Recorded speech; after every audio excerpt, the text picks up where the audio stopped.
Allah says in the Quran, if you fall or go through any pain or hardships, they also go through hardships. Meaning, whether you're a believer or not, everyone goes through hardships. Everybody feels pain in the same way. You're both human. Don't think that you, because you're a believer, that Allah is going to send 1,000 angels to lift you and protect you from everything. No, you are the same as everyone else. We are all in a test in this world. And the time this test ends is at our death. He says, you feel pain and they feel pain. But one thing is different. وَتَرْجُونَ مِنَ اللَّهِ مَا لَا يَرْجُونَ. You as believers in the truth of the Quran and Sunnah, the truth of what Allah subhanahu wa ta'ala has presented, you have a hope. You have a hope which they cannot have.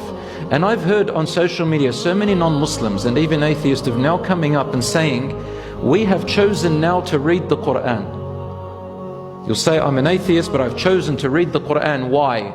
Because they are saying, we want to know how and why those men, women and children in Gaza, through all the atrocities that they're going through everything that will make you lose hope, they are only getting stronger. What is the hope that keeps them going?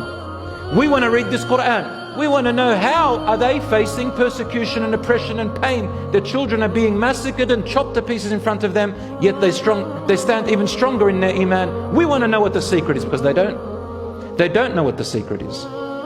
Most people who become atheists is not because logically they were not convinced. That's only part of the reason. But it's because they cannot understand the meaning of suffering and why God would create people with suffering on this earth. They can't explain it. They can't interpret it. Whereas, did you know that Islam is the only religion which emphasizes to embrace suffering and to love it? We look at it positively, suffering. The mindset is different. Because when you look at suffering in a positive light, you know that Allah is putting you through this hardship for a reason. And that hardship is your test for the hereafter. Or there is good that's going to come out of it, or Allah has a plan, or you're learning from mistakes that you made. A Muslim never looks at suffering in a negative light. If you do, then you are punishing yourself. Don't ever ask the question, how do I know if Allah is punishing me or not? That's a wrong question. The question is, how should you be facing that suffering? Which will determine if it becomes a punishment or a blessing for you. It's you. It was always been you. It's never been Allah, it's you. Allah gives you them as a blessing in disguise. Didn't you hear when Allah says, إِنَّ مَعَ الْعُسْرِ يُسْرًا إِنَّ مَعَ الْعُسْرِ يُسْرًا. As a matter of fact, indeed, with every one hardship, there are many eases. And Allah repeats it again. With every hardship, there are many eases. Meaning, suffering is a blessing in disguise. A child, a baby, does not learn how to walk and stand up without falling many times.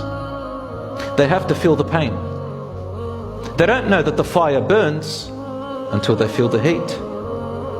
You don't know what forgiveness is until somebody has done something wrong to you, or you've done wrong to them. You don't know what mercy is until blessings are taken away and comfort. We don't know. You don't become a doctor. You don't become a leader. You don't become a helper. You don't become a person of welfare and a person who does goodness without seeing the opposite, the suffering. You don't follow the truth without knowing the false. You don't know the good without knowing the evil. Brothers and sisters, Allah subhanahu wa ta'ala has created us in this world for a test. And that test is short. And until you can accept that, you will not find the true happiness that you're looking for.